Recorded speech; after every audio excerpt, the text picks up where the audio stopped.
우리 서로 한번 같이 인사할까요? 사랑합니다. 축복합니다. 고맙습니다. 잘 될 줄 믿습니다. 잘 되고 있습니다. 더 잘 됩니다. 감사합니다. 오늘 또 이렇게 하나님의 성전에 나와서 예배드리는 성도 여러분들의 가정 가운데 하나님의 참된 평강이 있기를 간절히 축원합니다. 오늘 기다림의 사랑이라는 말씀의 제목을 통해서 같이 은혜를 나누고자 합니다. 지난 한 주간 어떻게 여러분들 평안하게 잘 지내셨습니까? 우리가 기다림의 소망 가운데 한 주간을 또 보내게 됐는데, 우리가 기다림이란 것이 참 어떻게 보면은 기쁨도 있고 즐거움도 있지만 또 그렇지 않은 경우도 많이 있습니다. 그래서 우리가 늘 기다림이란 것은 또 애틋하게 또 간절한 마음이 있을 수도 있고, 그런 마음 속에서 우리가 우리 오실 메시아를 기다리는 저와 여러분들이 되어야 할 줄 믿습니다. 우리 기다림에 대한 우리 대림절에 대한 신학적인 의미가 한 두 가지가 있어요. 첫째는 뭐냐면 성탄절을 기다리는, 그래서 우리의 마음이 정결한 마음과 몸을 가지고 성탄절 오실 예수를 기다리는 것이 또 하나가 있고, 또 하나는 우리가 영광으로 다시 오실 예수 그리스도를 기다리는 마음, 그런 우리가 기다리는 마음으로 우리가 또 준비하는 것이 이 대림절 우리 기간에 지켜야 할 우리 어떤 의미인 것입니다. 이 기다림의 소망은 우리에게 온전히 하나님을 나의 구주로 모시는 것, 메시아로 모시는 것이 기다림의 소망이에요. 그래서 우리 안에는 오직 예수가 있어야 되는 것이고, 그 예수 안에서 우리가 참된 그리스도의 기쁨을 누리고 또 평화를 또 찾아가는 것이 우리 성도들의 모습인 것입니다. 대림절 첫 주를 기다림의 소망 가운데 잘 보내셨고, 또 우리가 오늘은 또 대림절 두 번째 주를 또 맞이하게 되고, 또 회개와 평화를 통해서 우리가 더 나아가는 그런 대림절 또 두 번째 주일입니다. 기다림은 많은 것을 생각하게 합니다. 그 기다림은 그래서 그 자체가 참 기쁨이요 또 즐거움이 될 수도 있습니다. 제가 예전에도 한번 말씀드린 것 같은데, 우리가 IMF 시절에 이제 오래됐잖아요. 그 IMF 시절에 영상을 통해서 본 것이 전 지금도 그 기억이 잊혀지지가 않는 것 같아요. 그 부모들이 보육원에 그 아이들을 이렇게 맡겨놓고 이렇게 떠나는 모습, 여러분들도 보셨을 거예요. 영상 속에서 보면 이제 여러 가지 IMF를 겪다 보니까 어려움이 있었겠죠. 근데 대부분이 보면은 이게 조금만 좀 어떻게 마이크 조정 좀 해주실래요? 대부분이 보면은 부모들이 그 아이를 보육원에 맡기는 부모들은 어떤 부모들이냐면 이혼하는 부부들. 이제 IMF로 인해서 또 힘들고 어렵다 보니까 서로 갈라쓰기도 하고, 또 홀로 계신 부모, 홀부모를 모시고 있는 그런 부모들이 계신 분들이 자녀들을 그 보육원에 이렇게 많이 맡겼어요. 맡기다 보니까 조금 파열음이 나요. 그 자녀들이 이제 어제나 오늘은 이제 금방 부모들이 이제 맡길 때 어떻게 했어요? 조금만 기다려, 내가 금방 올게. 그러고 맡긴다는 거죠. 그런데 그 자녀들은요, 하루 이틀 아니면 한 달, 두 달, 그것이 1년, 2년 계속 가는 거죠. 아주 어릴 때 애들 2살, 3살, 4살에 맡겼던 아이들이 나중에 보니까 훌쩍 커가지고 성장되어 있어요. 근데 그런 아이들이 그때까지도 누굴 기다려요? 부모를 기다려요. 부모를. 그때까지도. 처음에 맡길 때 그 아이들의 영상을 찍고, 나중에 또 한번 또 이제 훌쩍 커서 또 한번 그 영상, 그런 아이들의 큰 영상이 또 이렇게 커서 기다리는 그 아이들의 모습을 또 이렇게 영상에 나오더라고요. 그 마음을 보는데 무척 제 마음이 그렇게 아플 수가 없더라고요. 어떻게 부모라면 어떻게 저럴 수 있을까? 아무리 이혼을 하고 아무리 갈라진다 하더라도 과연 그럴 수 있을까? 근데 그건 그렇게 하잖아요. 현실의 부모들이 그렇잖아요. 좀 젊은 부부들이 어떻게 그 아이들을 이렇게, 내가 낳은 아이들을 그냥 내버리고 또 다른 또 시집을 가고 장가를 가고 재혼을 하고, 그런 모습을 볼 때 참으로 안타깝다는 그런 생각을 했어요. 근데 그 아이들은요, 밤낮 기다리는 거죠. 뿐만 아니라, 근데 우리가 정반대로 한번 생각해 보세요. 정반대로 보면은 또 부모가 또 자녀를 기다리는 부모들도 있어요. 여러분, 제가 여기 이제 우리가 바라보면 성신케어 있잖아요. 이게 요양원이잖아요. 제가 이제 이게 말씀을 준비하다 창가에 나가서 이렇게 바라보기도, 저기 테라스에서 바라보면 그 창가 쪽, 복도 창가 쪽으로 서서 기다리는, 그 창가를 계속 주시하는 그런 어르신들이 계세요. 특히 할머니 같이 이렇게 보여지는 그런 분들이, 얼굴은 자세히 안 보이지만, 근데 그분들이 이렇게 창가를 바라보고 있어요. 근데 제가 또 다시 내려와 살기로 열심히 준비하고 한참 있다가 또 나가보면 그대로 계실 때도 있어요. 그대로. 그러면 그게 벌써 1시간, 2시간이 막 지난 시간이에요. 그 모습 그대로 서 계시고 그대로. 과연 그분들이 과연 누구를 기다릴까? 그러면 누구를? 처녀들 기다리는 거죠. 이제나 저제나 언제나 올까? 오지 않아요. 근데 안 오는데 그냥 기다리는 거죠. 하염없이. 앞서 말씀드린 그 아이들이나 보육원에 보내주는 아이들이나 그 어르신들의 그 공통적인 특징이 있더라고요. 특징이. 그게 뭔지 아세요? 그들에게는 기쁨이 없어요. 어두움밖에 없어요. 그러면서 계속해서 기다린다는 거. 1년이 지나든 2년이 지나든 3년이 지나든 기다린다는 거죠. 여기 어르신들을 볼 때 보면요, 미래에 저의 모습을 보는 것 같아. 아니 또 우리의 모습을 보는 것 같기도 하고 그러잖아요. 참 우리가 요양원에 갔다 한번 생각해 보세요. 저희 아버님도 지금 96세 이제 내년 7세이신데 이제 우리는 어떻게든지 아버님이 좀만 뭐 미상만 없으면 어떻게든지 뭐 특별한 거 아닌 이상은 뭐 예를 들어서 치매라든지 그래서 너무 힘들던 그런 게 아닌 이상은 집에서 모시자, 어떻게든 형제들이 모시자, 그렇게 우리는 생각을 하고 있어요. 그렇게 마음을 가지고 있고 저부터라도 뭐 형제들 다 마찬가지로 그러는데 요양원에 가 있는 자체가 좀 어떻게 하면 참 외로움이다. 끝없이 기다려야 되는. 그런데 오지 않는 거죠. 자녀들이 맡겨놓고 안 오는 거죠. 그러나 부모들은 그냥 말없이 기다리는 거죠. 오지 않을 걸 알아야 알면서도 기다리는 게 부모들이잖아요. 간절함이지 않습니까? 오늘도 우리는 이런 간절한 마음으로 우리가 대림절, 우리가 첫째 주, 둘째 주를 또 맞이하고 이러면서 우리 주님 오실 메시아를 우리가 기다릴 수 있는 그런 저와 여러분들 되시기를 간절히 소망합니다. 신앙적인 개인적으로 신앙은 주님의 약속을 기다리는 데 초점을 맞춰져 있어요. 우리 주님을 우리가 맞이할 준비를 해야 되고 주님 안에서 우리가 늘 살아야 되고 내 안에 예수가 있고 예수 안에 우리가 있어야만이 우리는 이 땅의 삶을 의미 있게 또 보람이 있게 뜻 있게 살아갈 수 있게 되는 겁니다. 시편 130편 5절을 보면은 이렇게 말씀을 합니다. 나 곧 내 영혼은 여호와를 기다리며 나는 주의 말씀을 바라는도다. 아멘. 여호와를 기다리며 하나님의 말씀을 우리가 바라는 저와 여러분이 되어야 할 줄 믿습니다. 이처럼 신앙생활은 그 자체가 기다림이에요. 이 신앙생활이 기다림의 성패에 따라서 우리가 성공할 수도 있고 그렇지 않을 수도 있다는 겁니다. 우리가 기다릴 수 있는 그런 어떤 인내와 어떤 믿음과 신앙이 있어야만이 우리가 더 나아가 우리의 믿음이 성장하고 장성할 수 있을 줄 믿습니다. 지난주에는 우리가 주님을 기다렸다면 오늘은 어떻게 보면 이제 예수님께서 우리를 기다리는 어떤 본문의 말씀이에요. 우리는 늘 주님을 기다리는 마음으로 살아가잖아요. 그런데 어떻게 보면 그것이 우리가 주님을 기다린 것 같지만 주님은 우리보다 더 많은 것을, 더 많은 시간, 더 많은 것들을 통해서 우리를 간절함으로 기다리고 계신 분이 누구다? 우리 예수님이세요. 우리보다 더 간절한 마음으로 기다리는 분이 예수님이시라는 겁니다. 그렇습니다. 대림절을 맞아 기다림이라는 주제를 가지고 우리가 묵상할 때마다 내가 하나님을 기다림보다는 하나님께서 우리를 더 간절하게 기다리고 애태워 가시는 분이 하나님이시다는 것을 우리가 늘 깨달을 수 있다는 것입니다. 우리가 그것이 그래서 묵상되어야 되는 겁니다. 기다림의 사랑을 알아가는 것은 먼저 우리가 우리의 죄성을 깨달아야 돼요. 내가 죄임을 알고 깨달을 때 우리가 더 예수를 나의 구주로 고백하며 믿으며 또한 의지하며 살아갈 수 있습니다. 오늘 본문의 말씀 한번 같이 읽어볼까요? 18절 말씀입니다. 우리 같이 한번 읽어보죠.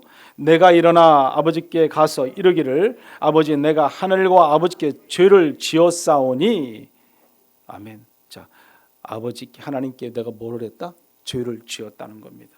우리는 모두가 죄인이잖아요. 우리가 죄성을 가지고 있어요. 죄라는 것은 헬라어로 하말티아라고 말을 합니다. 그는 관역이 빗나갔다는 거지 않습니까? 그래서 화살이 관역에 맞지 않고 빗나간 것을 우리가 또 죄라고 말합니다. 그래서 다시 말하면 하나님께서 목적하시고 하나님께 뜻하신 바 계획하신 뜻대로 우리가 살지 않는 거예요. 살지 않는 거.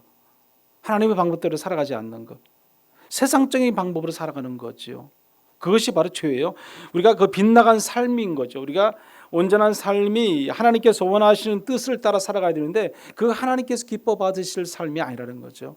늘 우리는 부끄러운 삶을 살아가는 거죠. 하나님 보시기에 부끄러운 삶 속에서 우리가 살아가는 것이 뭐다? 죄라는 거예요. 죄. 빗나간 삶, 세상적인 삶. 그게 우리가 죄라는 거죠. 그래서 우리는 늘 하나님 안에서 하나님께서 원하신 뜻을 따라 살아야 되는데 그렇지 못할 때마다 우리는 그 죄성이 가득하게 되어 있습니다. 그래서 우리는 그 죄를 어떻게 해요? 회개하잖아요. 그게 바로 자범죄인데 날마다 하나님께 우리가 고백하고 회개하고 나갈 수밖에 없는 것입니다. 그 죄가 우리 안에 있어요. 나의 죄를 깨닫는 것이 중요합니다. 나의 죄를 깨닫게 되면 그게 바로 이제 회개가 이루어지는 거예요. 회개하게 되면 우리는 뭐예요? 천국에 가는 지름길이 그 바로 회개할 때 우리는 올라갈 수 있게 되는 겁니다. 그것이 바로 구원에 이르기 때문에 그렇습니다.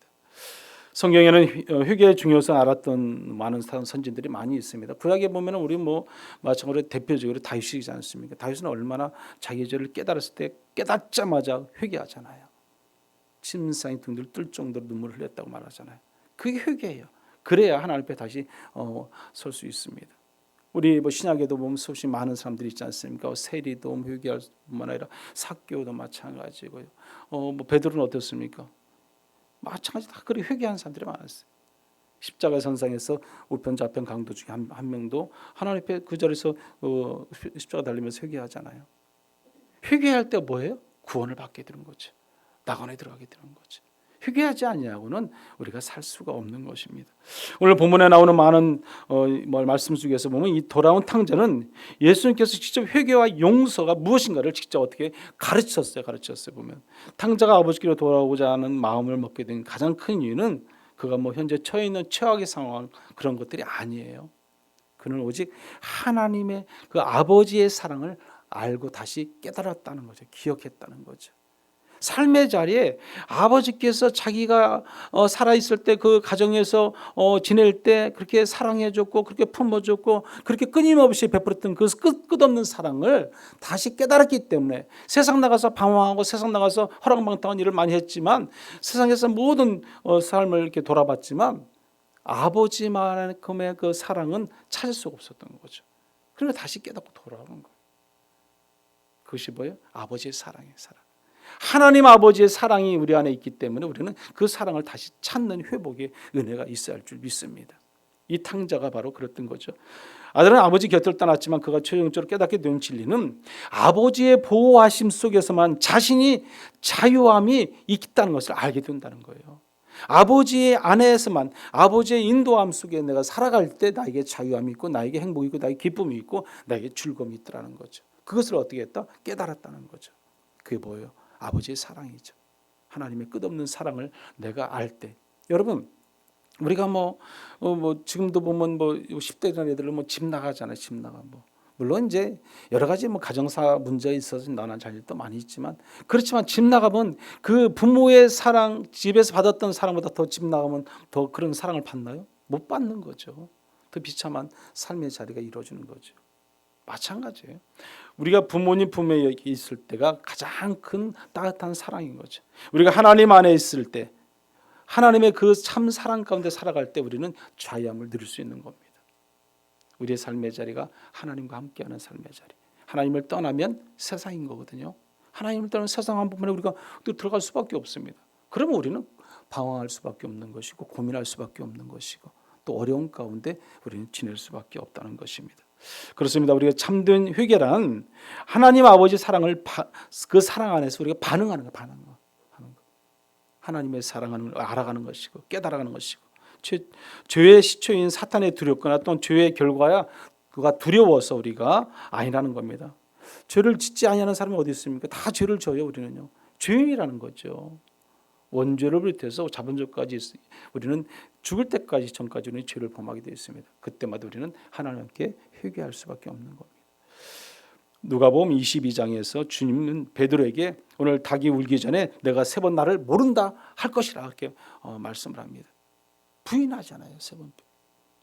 그리고 닭이 울잖아요. 베드로가 심히 통곡하며 울었잖아요. 내가 잘못을 내가 깨달을 때는 그런 베드로와 같은 통곡이 필요한 거죠. 그게 바로 회개죠. 회개. 빠르면 빠를수록 좋은 거죠. 하나님 앞에 회개하고 나갈 때 하나님께서는 우리의 삶의 자리를 책임져 주시고 인도하시는 하나님인 줄 믿습니다. 죄를 깨닫고 회개하는 은혜가 임하지 않으면 죄가 죄를 불러서 더 큰 죄를 짓게 만들어요. 그렇지 않습니까? 우리는 때로는 것도 그런 것도 있잖아요. 내가 죄를 깨달았어요. 네, 깨달았어요. 이것이 나쁜 건데 죄인데 그러면 빨리 회개하고 다시는 죄를 안 지면 되는데 어떤 경우는 이런 것도 있어요. 그 죄를 이 죄인데 그러면 그것을 덮으려고요. 또 덮어요. 그러면 더 큰 죄를 더 짓게 돼요. 덮다 보면 덮어주고 보세요. 감당할 수 없는 죄가 우리 안에 내재되게 되어 있습니다. 그래서 우리는 죄는 가능하면 깨끗하게 성전을 통해서 하나님께 나와서 예배하고 기도함을 통해서 우리는 다 죄사함을 받아야 할 줄 믿습니다. 또 하나는 우리가 보면요, 여기 보면 다 맡기고 내려놓는 그런 신앙 믿음이 필요하다는 거예요. 하나님의 사랑을 깨닫는 자는요. 여기는 19절 한번 보실까요? 19절. 우리 19절 말씀도 한번 같이 읽어보겠습니다. 지금부터는 아버지의 아들이라 일컬음을 감당하지 못하겠나이다. 나를 품꾼의 하나로 보소서 하리라 하고. 아멘.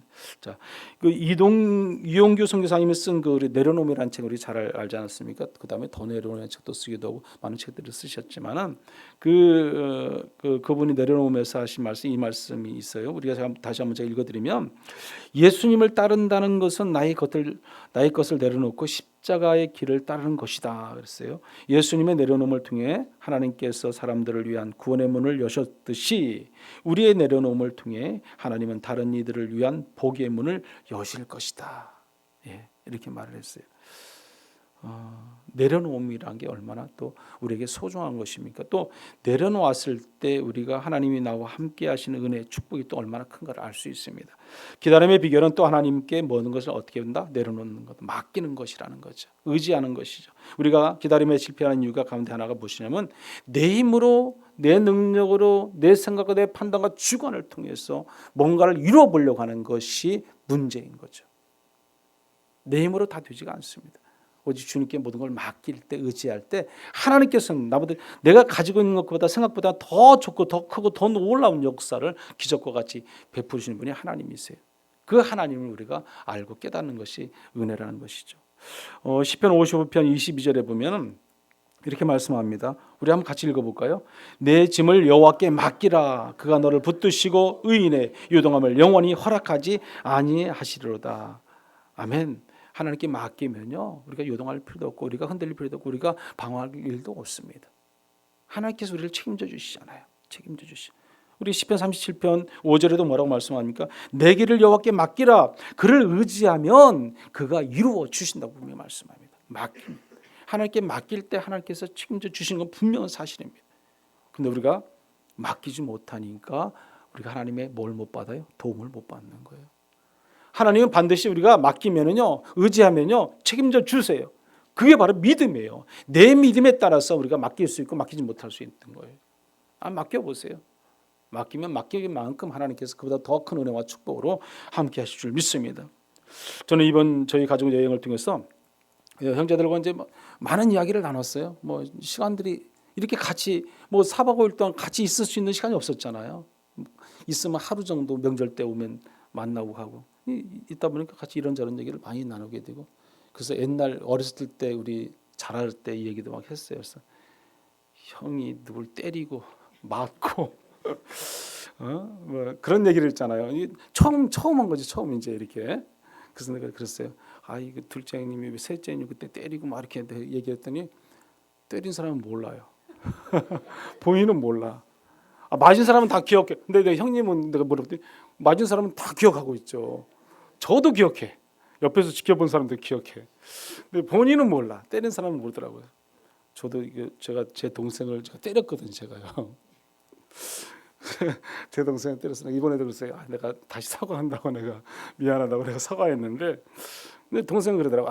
오빠가 잘 되게 위해서 그렇게 때린 건데, 그 이해를 하더라고. 사실 저도 제가 미워서 때린 건 전혀 없고, 그 동생이 자꾸 말을 안 들으니까 좀 군기를 잡아야 하잖아요. 둔기를. 어쩔 수 없이 제가 때리기도 하고 그랬는데, 막내는 안 맞았는데 그 바로 밑에 동생이 좀 저한테 좀 맞았죠. 이제 그런 게 있었어요. 근데 그런저런 얘기를 많이 나눴어요. 너무 좋은 시간들이었습니다. 근데 이 첫째 형님께서 이런 말씀을 하더라고요. 요즘은 다 내려놓으니까, 마음을 비우니까 뭐예요? 자기가 너무 편하다는 거예요. 그렇게 말씀하면서 세상이 다시 보인다, 그런 얘기를 하더라고요. 이 형님이 많이 변했네, 바뀌었네. 제가 이제 그런 이제 얘기를 하면서 그런 말씀을 더 붙여서 하더라고요. 욕심과 부질없는 욕망을 모두 내려놓고 보니까 내가 편안하다는 거, 편안하다. 제가 봐도 좀 얼굴이 편안해졌어요. 더 보니까 형님이 큰 형님인데, 그러면서 그 형님이 이제 하시는 얘기가 그 형님 이제 그 교회를 요새 이제 열심히 나가시더라고 보니 교회를 안 나갔어요. 그래서 교회 안 나가고 늘 이제 제가 이제 기도를 하는데 한동안 교회를 이렇게 안 나갔죠. 오랫동안 안 나갔죠. 근데 다시 교회를 열심히 나가고 그 이사간 집 그쪽에 보면 그 거제 쪽이니까 거기에 원래 섬이라고 하더라고요. 섬인데 이게 연결이 되는 것 같기도 한데 그 안에 교회가 두 개가 교회가 있는데 그 교회를 이렇게 열심히 나가고 뭐 주일날 뭐 둘째 형님과 뭐 저랬어요. 하루인가 더 있다 가자 뭐 어떻게 그런 얘기 하니까 나 교회 가야 된다고 그 얘기를 하시더라고요. 그 얘기를 많이 달라졌다. 내가 그래서 두 가지를 놓고 기도한대. 그래서 뭐냐고 제목이 제 기도 제목이 뭔데 그때 안 하는데 지금은요. 나중에 응답 받으면 자기가 말해주겠대. 그래서 참 감사하다. 예배를 다시 회복했잖아요. 너무 회복을 감사하고. 그래서 제가 글쎄요. 그 셋째 형님이 아직도 교회를 안 나가요. 안 나가. 꿋꿋하게 아직도 안 나가요. 그래서 이제 나갈 때가 됐다. 이제 더 이상 기다리면 안 되겠다. 형님 빨리 나가시라. 이제 제가 이제 얘기를 했어요. 이제 그분도 이제 나갈 때가 된 것 같죠. 너무 지금 아직까지 안 나갔으니까 열심히 열심히 다니던 분들이에요. 다 모태신앙이고 다 하나님 잘 믿던 사람들인데 이렇게 또 안 나가니까 또 다른 사람들은 그래도 다 교회 이제 열심히 다 나가니까 감사한데 아직 그 셋째 형님 이제 문제지. 그래서 얘기를 하니까 뭐 이제 때가 되면 이제 나가겠다 이제 그렇게 얘기를 하시는데 어쨌든 우리는 하나님 옆에 나가서 회복되어지는 신앙을 볼 때 얼마나 감사한가 하는 생각을 해봤습니다. 오늘 둘째 이 아들 탕자가 다시 돌아오지 않았습니까? 돌아왔을 때 하나님 얼마나 기뻐하시겠어요? 세상 가운데 계속 있다면 그 마음 아픈 일이잖아요. 근데 다시 돌아와서 하나님께 예배하고 아버지의 사랑을 만끽하며 살아갈 그 가정의 행복이 얼마나 아름답게 보입니까? 그게 은혜고 그게 축복인 줄 믿습니다. 우리가 여기 보면 오늘 20절에도 보면 어떻게 보면 끝없는 아버지의 사랑을 볼 수 있어요. 20절의 말씀 보면은 한번 보세요. 20절 말씀 우리 한번 같이 읽어보겠습니다. 이에 일어나서 아버지께로 돌아가니라. 아직도 거리가 먼데 아버지가 그를 보고 측은히 여겨 달려가 목을 안고 입을 맞추니. 아멘. 이 비유의 결론은 무엇입니까? 하나님의 회개하고 돌아오는 자를 기뻐하시는 하나님이시라는 거죠. 일어나 아버지께로 돌아가니라 그랬어요. 일어나 아버지께로 돌아갔다는 것은 무엇을 말씀하는 겁니까? 지금 회개했다는 거죠. 회개. 내가 잘못을 깨달았다는 거예요. 이것은 아니다는 것을 판단을 했다는 거죠. 다시 돌아가야겠다. 근데 거기에는 뭐가 있다? 아버지 사랑이 있다는 거죠. 내가 예전에 아버지 품에서 안겨서 그 사랑을 받고 살았던 것이 더 기쁨이, 더 행복이, 더 은혜다. 내가 그것을 뿌리치고 나가서 내가 방황하고 살았지만 이것은 아무것도 아니다. 그래서 내 삶의 제가 지금까지 아무것도 아니다. 그래서 나는 하물며 나는 이제 아버지의 이제 그 집에 가더라도 아들로서의 삶이 아니라 난 종으로서 아버지 말씀한 대로 심부름하면 심부름시키면 심부름하고 그런 종의 모습으로 나는 살겠다. 그런 각오와 결단을 가지고 아들이 오는 것을 볼 수 있습니다. 여기 20절 말씀 다시 보면 그래서 보면은 아직도 뭐예요? 거리가 먼데 그랬어요. 아버지가 그를 보고 측은히 여겨. 아직도 거리가 먼다는 것은 멀리 있는 그것까지도 누구는 아버님은 다 알고 계시다는 거, 보고 계시다는 거죠. 아들이 돌아오기만을 간절히 기다리는 그 아버지의 마음을 알 수 있습니다. 우리가 예수 그리스도가 이 땅에 다시 오실 예수 그리스도를 우리가 지금 대림절을 기다리잖아요. 그러나 우리 주님께서는 우리 하나님께서는 날마다 우리가 돌아오기를 간절히 기다리고 계신 분이 하나님 아버지시라는 사실이에요. 그 간절함이 우리보다 더 100배, 1000배, 만배 더 크다는 거죠. 우리의 기다림은 얼마나 크겠습니까? 그 아버지의 마음은 그렇지가 않아요. 더 크고 놀라운 아버지의 마음을 알 수 있습니다. 오늘날 같으면 우리가 자식이 허랑방탕하고 나갔다고 보세요. 집에도 못 들어오게 문도 잠글지도 몰라요. 문도 안 열을지도 몰라요. 요즘 그렇잖아요. 어느 아버지가 돈 다 가지고 막 절반을 가지고 나가는데 다시 돌아온다고 생각해 보세요. 돌아오지 못하게 하죠. 호적을 파라고 하겠죠. 근데 이 하나님 아버지의 사랑은 그게 아니에요.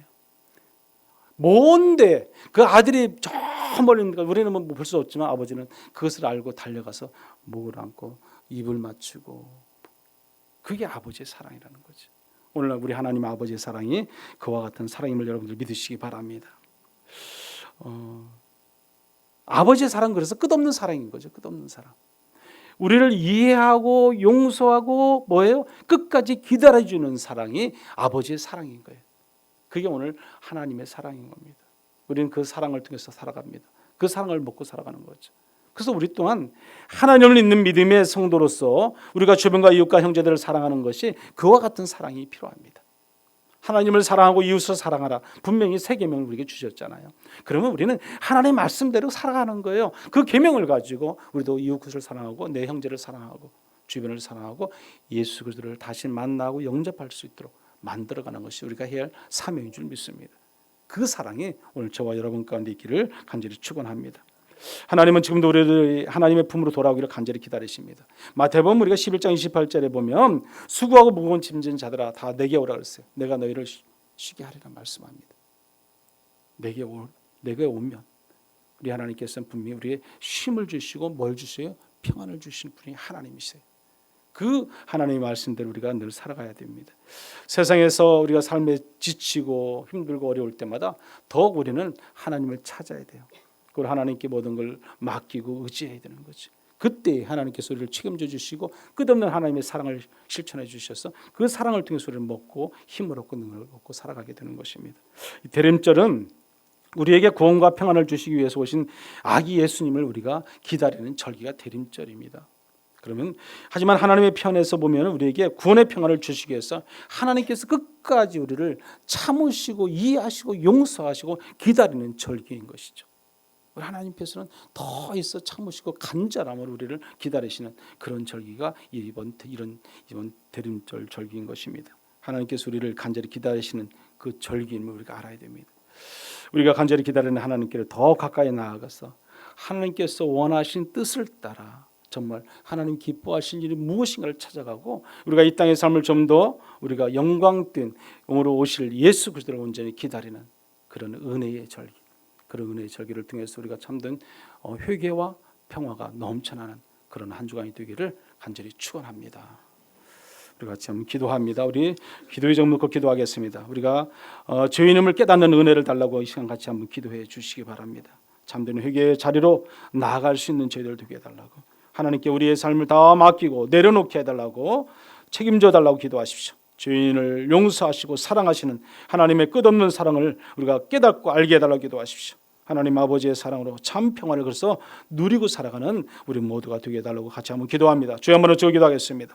주여, 고마우신 하나님 아버지 감사합니다. 하나님의 은혜와 사랑을 통해서 우리가 오늘 또 살아갑니다. 하나님 아버지 특별히 대림절 둘째 주를 맞이해서 회개와 평화가 있어지기를 간절히 소망합니다. 하나님 우리가 주의 이름을 깨닫는 은혜를 허락하여 주시고 참된 회개의 자리로 날마다 나아갈 수 있는 우리 모든 성도의 삶이 되게 도와주셔서 하나님을 바라보게 하시고 하나님을 의지하게 하시고 하나님께 모든 걸 맡기는 삶의 자리로 나게 하셔서 우리의 삶이 다 하나님께서 원하신 뜻을 이루고 살아가는 성도들 될 수 있도록 은혜의 은혜를 더해 주시옵소서. 우리의 죄를 용서하여 주시옵소서. 오직 사랑이신 하나님을 통해서 우리 기뻐 감사하며 주께 영광 돌리고 살아가는 우리 모두가 되게 하시고 날마다 끝없는 사랑을 펼치시는 주님을 나의 하나님으로 구주로 믿고 의지하며 살아갈 때 새 힘을 얻고 능을 얻고 살아갈 수 있는 저희들 되기를 원합니다. 하나님 아버지의 삶 사랑으로 우리가 참 평화를 누리고 살아가기에 부족함이 없도록 은혜의 은혜를 더해 주시옵소서. 하나님의 뜻을 따라 늘 새 힘을 얻고 살아갈 수 있는 저희들 다 될 수 있도록 하나님 인도하시고 기다림의 은혜를 통해서 우리가 또 하나님께 영광 돌리기를 원합니다.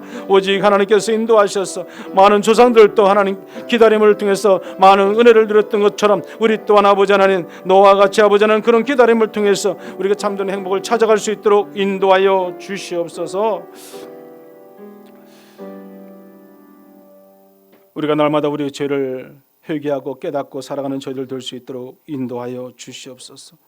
내가 여호와를 기다렸더니 귀 기울이사 나의 부르짖음을 들으신다고 분명히 말씀하셨습니다. 우리가 간절한 마음으로 기도할 때마다 우리의 기도를 들으시고 응답하시는 여호와 하나님을 날마다 믿고 의지하며 살아가는 거룩한 성도의 삶이 다 되도록 하나님 인도하여 주시옵소서. 오직 하나님의 크신 끝없는 사랑을 통해서 우리가 이 땅의 삶을 살게 하시고 또 우리 또한 주변과 이웃과 많은 사람들에게 예수 그리스도의 참 사랑을 실천하고 살아가는 참된 평화와 기쁨이 넘치는 삶이 되게 도와 주시옵소서. 이번 대림절 둘째 주안도 하나님 은혜 가운데서 회개와 평안을 통해서 우리가 승리할 수 있는 복된 한 주간이 되도록 인도하여 주시옵소서. 예수님의 이름으로 기도드리옵나이다. 아멘.